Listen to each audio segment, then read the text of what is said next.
Oh yeah. We're going out. That's pretty cool. I'm gonna take a picture of this. Whoa. I can do a marker as well.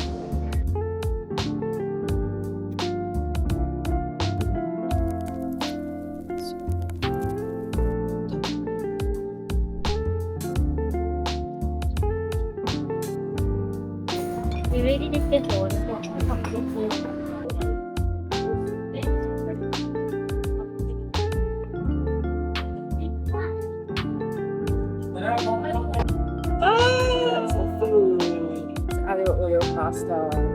No worries. I'm so blessed, yeah. 开心就好了。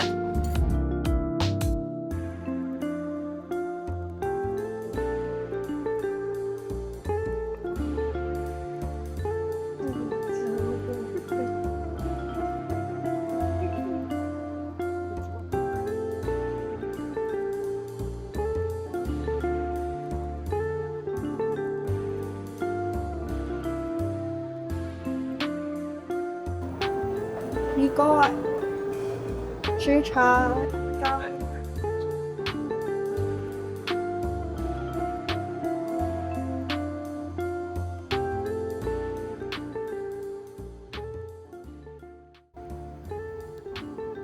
What you just watched was an entire compilation of like some cute little footage from my DJI Nano, and I'm here to kind of like quickly review the product and talk a little bit about it.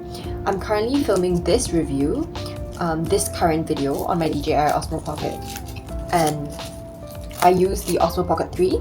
So let me just talk a little bit about like the differences in each product and also what I like or what I didn't like, and just to kind of help everyone, you know, make a slightly more informed decision when they're buying themselves their new DJI camera. But before that, we need a snack. I'm eating the Trader Joe's peanut butter cups. These are my favorite snack from the US. My friend always gets them for me when he flies back.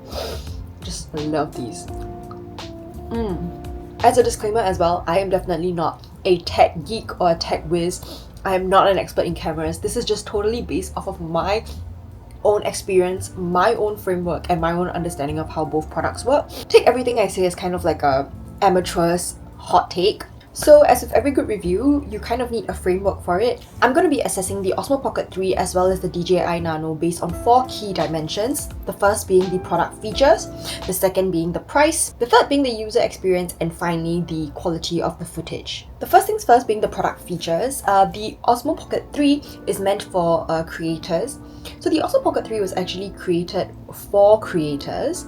The way it's kind of like ergonomically shaped, very much for vlogging. It also has a swivel screen, and if I do this, which actively tracks my face, I can move and the gimbal will follow me accordingly. DJI Nano does not have this same feature. I've also seen reviews of the swivel screen starting to have problems after a year or two for the Osmo Pocket 3. It's also a little bit more fragile, so please take care of it.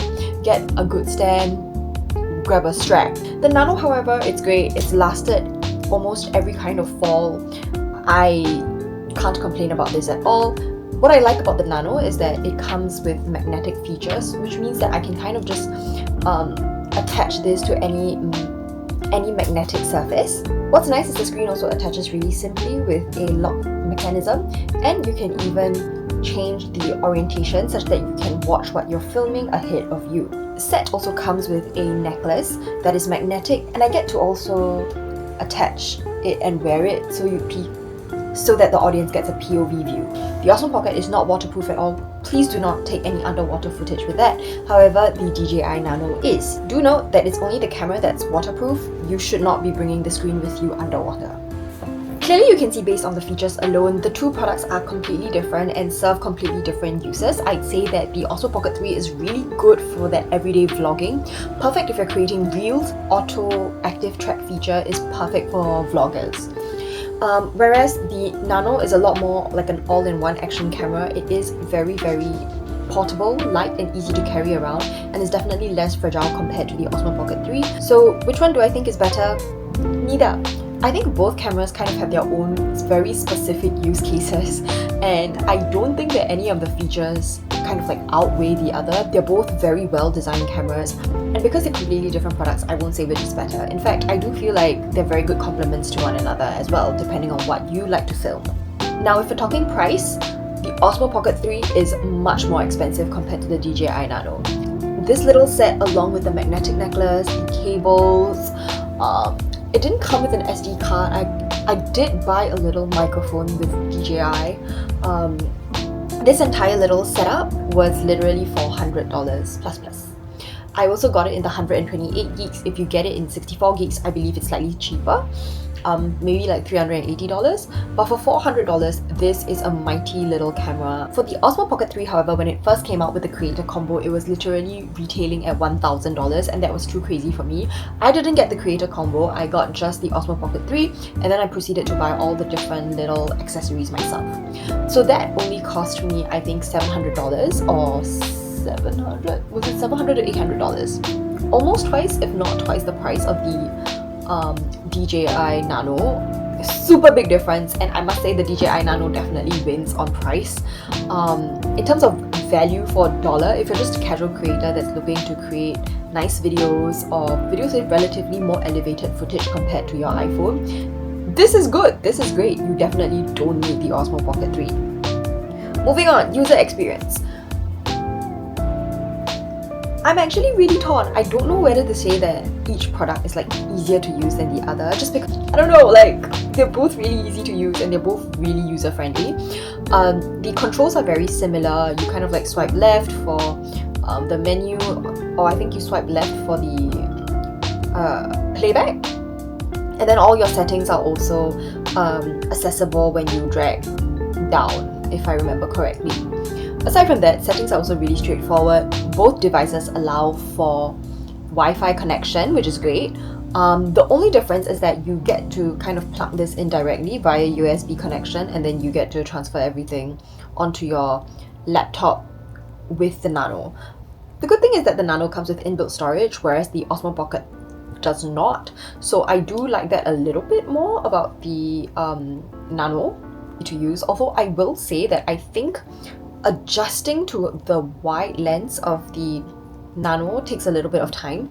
It's a little bit more idiot-proof when you use the Osmo Pocket 3, because you can just kind of like tap and have it autofocus on your face and follow you wherever you go. You don't have to worry about like good framing or anything. The fact that both devices are also like removable just adds that slight bit of inconvenience. You just have more like moving pieces, but I'm not complaining. I feel like these two pieces alone are good enough.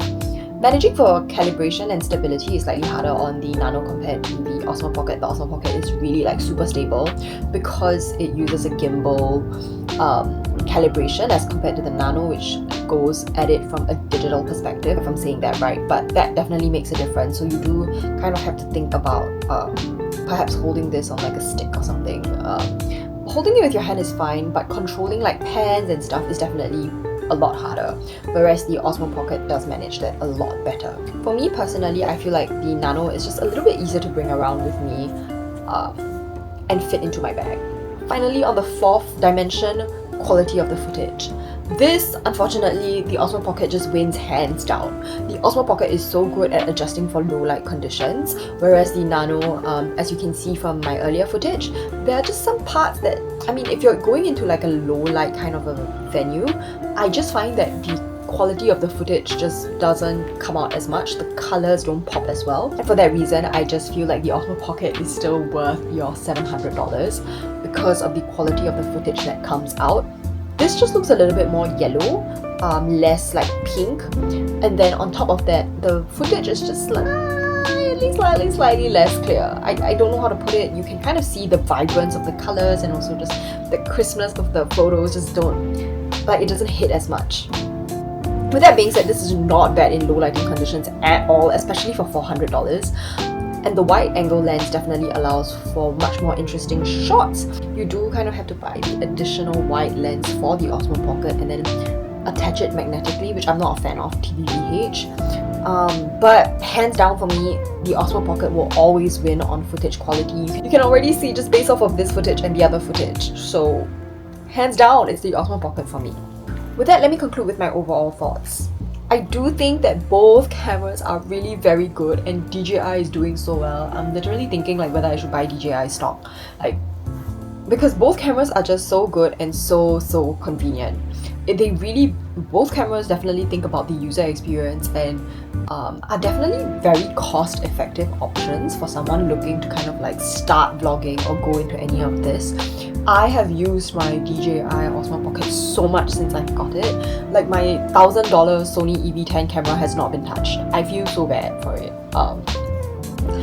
But both of these cameras are so good, and I just think that it's a matter of figuring out what price point you're willing to enter this at, and also what you're really using it for. If you're someone who's looking for an all-rounder, affordable option, the Nano is probably better for you. Whereas if you're someone who just takes a lot of like vlogs and person-heavy content, get the Osmo Pocket 3. It's really the best. And with that, I hope you enjoyed my little vlog and review. Please leave any questions you might have about either product in the comments below. I'll try to answer if I can.